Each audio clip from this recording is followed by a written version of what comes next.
Si nous restons sans rien faire, nos sociétés vont s'effondrer.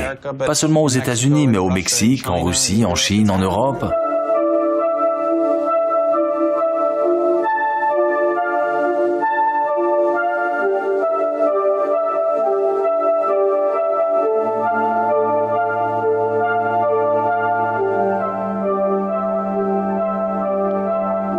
La cause première, c'est qu'on a fabriqué ce que j'appelle des fake foods, des faux aliments, des aliments qu'on a artificialisés au niveau des qualités sensorielles, c'est-à-dire goût, couleur, arôme et texture. Et l'artificialisation de cette matrice, au niveau sensoriel, nous pousse à consommer plus que de raison. La question de fond, c'est pas la transformation, mange transformé depuis la nuit des temps. La vraie question, c'est quel degré de transformation est acceptable pour la santé.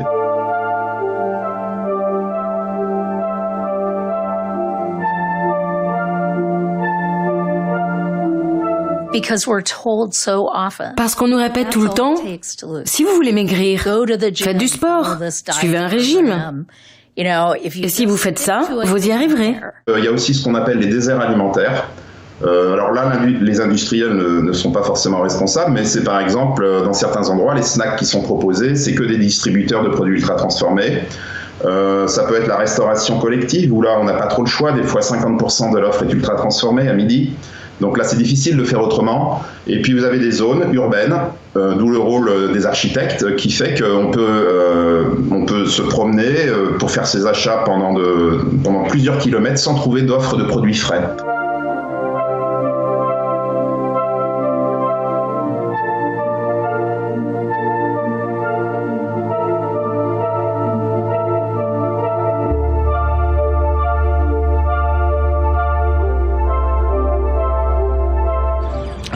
J'ai une tante qui est morte du diabète. C'est dans ma famille.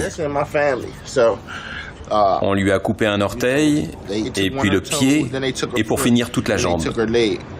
C'était ma tante.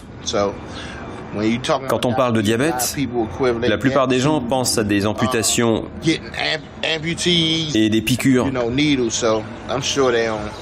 Je ne veux pas que mes enfants subissent ça.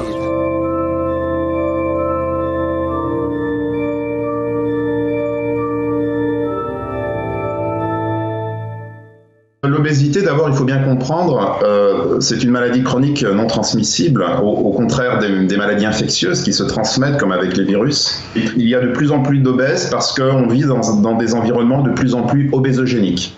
Alors je m'explique, c'est quoi un environnement obésogénique ? C'est un environnement qui a plusieurs dimensions, qui favorise l'obésité. Alors le pilier numéro 1, c'est évidemment la mauvaise alimentation, parce qu'on voit bien que dans des pays qui avaient une alimentation traditionnelle et qui se sont mis à la malbouffe, aux aliments ultra transformés, on voit l'obésité apparaître de manière corrélée. Ensuite, il y a la baisse de l'activité physique, qui joue aussi un rôle très important, la pollution environnementale, le stress, le manque de sommeil, et enfin la génétique. On peut espérer que justement cette crise qui est quand même grave permette aux gens d'avoir une prise de conscience sur l'impact de ce qu'ils mangent, sur leur santé et sur la planète en général. Voilà. J'espère que ça permettra d'avancer plus vite pour des systèmes alimentaires plus durables et surtout le respect de la biodiversité.